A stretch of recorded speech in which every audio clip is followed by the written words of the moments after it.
नमस्कार। आकाशवाणी जयपुर अजमेर से प्रस्तुत हैं प्रादेशिक समाचार।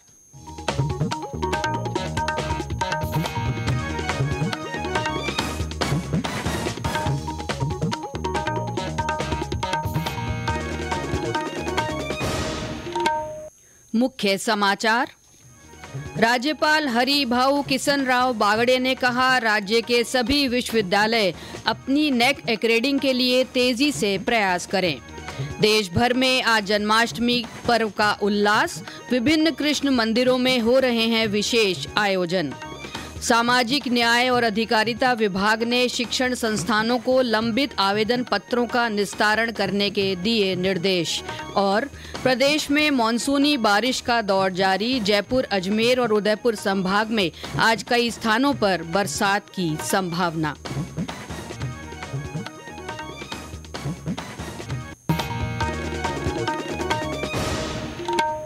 समाचारों के साथ मैं अल्पना राठौड़ और अब समाचार विस्तार से। राज्यपाल हरिभाऊ किशन राव बागड़े ने कहा है कि राज्य के सभी विश्वविद्यालय अपनी नेक एक्रेडिंग के लिए तेजी से प्रयास करें। उन्होंने गुणवत्तापूर्ण शिक्षा के साथ विद्यार्थियों में स्किल डेवलपमेंट के लिए प्रयास करने पर भी जोर दिया। उन्होंने कहा कि सबको मिलकर राजस्थान को उच्च शिक्षा के क्षेत्र में अग्रणी राज्य बनाना है। राज्यपाल ने कल जोधपुर स्थित विश्वविद्यालयों के कुलपतियों के साथ समीक्षा बैठक की। इस दौरान उन्होंने विश्वविद्यालयों द्वारा शिक्षा के क्षेत्र में किए जा रहे नवाचारों की जानकारी ली। राज्यपाल ने शिक्षा को और बेहतर बनाने के संबंध में आवश्यक सुझाव भी दिए। देश भर में आज जन्माष्टमी का पर्व परंपरागत श्रद्धा भाव के साथ मनाया जा रहा है। भगवान श्री कृष्ण के जन्म के उपलक्ष्य में यह पर्व मनाया जाता है। इस अवसर पर बड़ी संख्या में श्रद्धालु कृष्ण मंदिरों में दर्शन करने के लिए पहुंच रहे हैं। उत्तर प्रदेश के मथुरा और वृंदावन में धूमधाम से जन्माष्टमी पर्व मनाया जा रहा है। इस अवसर पर वृंदावन स्थित श्री बांके बिहारी मंदिर, प्रेम मंदिर, इस्कॉन मंदिर और मथुरा के श्री कृष्ण जन्मभूमि मंदिर सहित कई अन्य मंदिरों को विशेष रूप से सजाया गया है। राष्ट्रपति द्रौपदी मुर्मू ने सभी देशवासियों को जन्माष्टमी की शुभकामनाएं दी हैं। अपने संदेश में राष्ट्रपति ने कहा कि प्रसन्नता और उल्लास का यह पर्व सभी को भगवान श्री कृष्ण के पवित्र आदर्शों पर चलने की प्रेरणा देता है। उपराष्ट्रपति जगदीप धनखड़ ने जन्माष्टमी की बधाई देते हुए कहा है कि जन्माष्टमी गहरे आध्यात्मिक महत्व का दिन है। इस अवसर पर श्री धनखड़ ने नागरिकों से सत्य निष्ठा के साथ पथ पर चलने और सभी के कल्याण के लिए कार्य करने का आह्वान किया है। प्रधानमंत्री नरेंद्र मोदी ने सोशल मीडिया पोस्ट में जन्माष्टमी की देशवासियों को शुभकामनाएं दी हैं। राज्यपाल हरिभाऊ किशन राव बागड़े ने जन्माष्टमी पर अपने शुभकामना संदेश में प्रदेशवासियों से भगवान श्री कृष्ण के जीवन और निष्काम कर्म के आदर्श दर्शन को आत्मसात कर कर्तव्य पथ पर चलने का आह्वान किया है। मुख्यमंत्री भजनलाल शर्मा ने भी शुभकामनाएं देते हुए प्रदेशवासियों से भगवान श्री कृष्ण के महान आदर्शों को आत्मसात करते हुए समाज में भाईचारे की भावना को मजबूत करने का संकल्प लेने का आह्वान किया। जन्माष्टमी के अवसर पर प्रदेश भर में भी सुबह से ही मंदिरों में श्रद्धालुओं का तांता लगा हुआ है। आज दिन भर कृष्ण मंदिरों में विशेष आयोजन हो रहे हैं और देर रात कृष्ण जन्म पर भगवान का अभिषेक किया जाएगा। जयपुर के आराध्य गोविंद देव जी मंदिर और गोपीनाथ मंदिर सहित अन्य मंदिरों में विशेष आयोजन हो रहे हैं। जन्माष्टमी के मद्देनजर पुलिस ने सुरक्षा और यातायात व्यवस्था के माकूल इंतजाम किए हैं। भरतपुर के बांके बिहारी मंदिर और मदन मोहन मंदिर सहित सभी छोटे बड़े मंदिरों में भजन कीर्तन के आयोजन हो रहे हैं। हमारे संवाददाता ने बताया कि बांके बिहारी मंदिर में फूल बंगला झांकी सजाई गई है।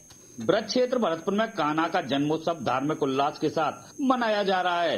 किला स्थित बांके बिहारी जी मंदिर, मदन मोहन जी मंदिर सहित अन्य मंदिरों में भजन कीर्तन के आयोजन किए जा रहे हैं। कान्हा का अलौकिक श्रृंगार किया गया है और कृष्ण कन्हैया की एक झलक पाने के लिए श्रद्धालु मंदिरों में पहुंच रहे हैं। वहीं कृष्ण जन्माष्टमी पर प्रदेश के मुख्यमंत्री भजनलाल शर्मा ब्रजधाम पूंछरी का लौटा पहुंचेंगे और श्रीनाथ जी की पूजा अर्चना कर कृष्ण के जन्मोत्सव कार्यक्रम में भाग लेंगे। इसके अलावा मुख्यमंत्री शर्मा गोवर्धन धाम में गिरिराज जी का दुग्ध अभिषेक कर देश व प्रदेश देश में खुशहाली की कामना करेंगे। शिव कुमार वशिष्ठ, आकाशवाणी समाचार, भरतपुर। पाली में दही हांडी कार्यक्रम रखा गया है। वहीं कई झांकियों के साथ शोभा यात्रा भी निकाली जाएगी। कोटा के वल्लभ संप्रदाय के प्रथम पीठ मथुराधीश मंदिर में आज परंपरा के अनुसार पंचामृत, तिलक और राजभोग के दर्शन होंगे। इस अवसर पर ठाकुर जी का विशेष श्रृंगार किया गया है।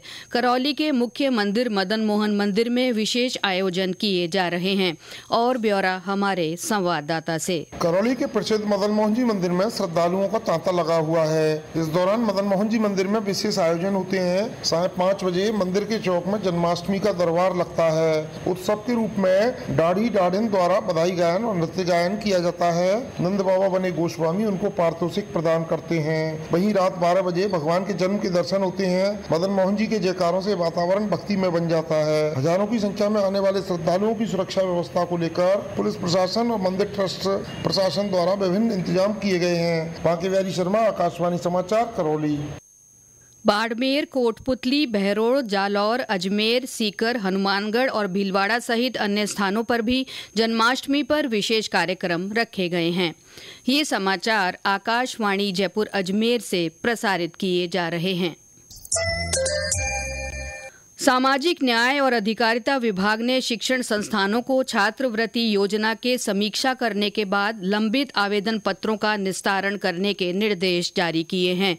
सामाजिक न्याय और अधिकारिता विभाग के उपनिदेशक कृष्णकांत साखला ने बताया कि सभी सरकारी और निजी शिक्षण संस्थानों को उत्तर मैट्रिक छात्रवृत्ति योजना में अनुसूचित जाति, अनुसूचित जनजाति, विशेष पिछड़ा वर्ग, अन्य पिछड़ा वर्ग तथा आर्थिक पिछड़ा वर्ग के विद्यार्थी स्तर पर लंबित आवेदन पत्रों को शिक्षण संस्थान को भिजवाने के निर्देश दिए गए हैं।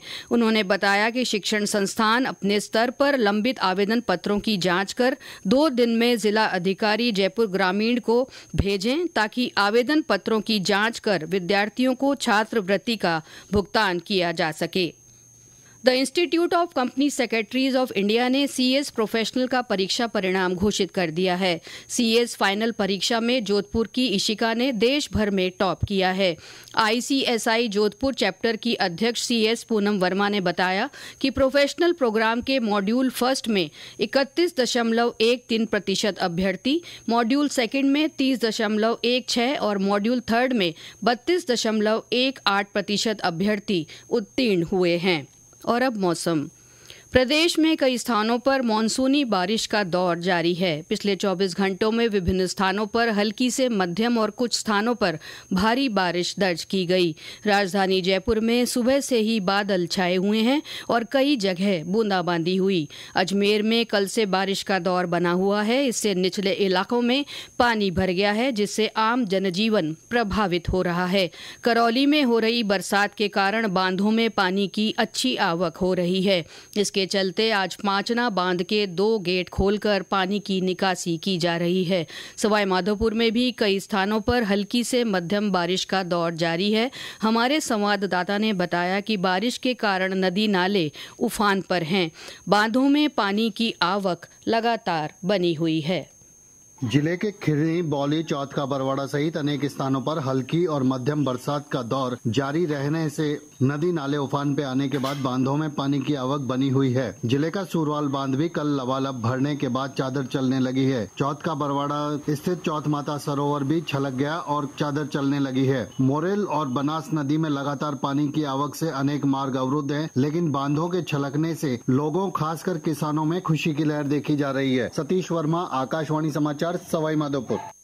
मौसम विभाग ने अगले 3 दिनों के दौरान राज्य के पूर्वी और दक्षिणी भागों में मूसलाधार बारिश होने का अनुमान व्यक्त किया है। विभाग के अनुसार आज जयपुर, दौसा, अलवर, नागौर, अजमेर, जालौर, सिरोही, उदयपुर, डूंगरपुर और बांसवाड़ा जिलों में कहीं कहीं हल्की से मध्यम बारिश की संभावना है। और अंत में मुख्य समाचार एक बार फिर। राज्यपाल हरिभाऊ किशन राव बागड़े ने कहा है कि राज्य के सभी विश्वविद्यालय अपनी नेक एक्रेडिंग के लिए तेजी से प्रयास करें।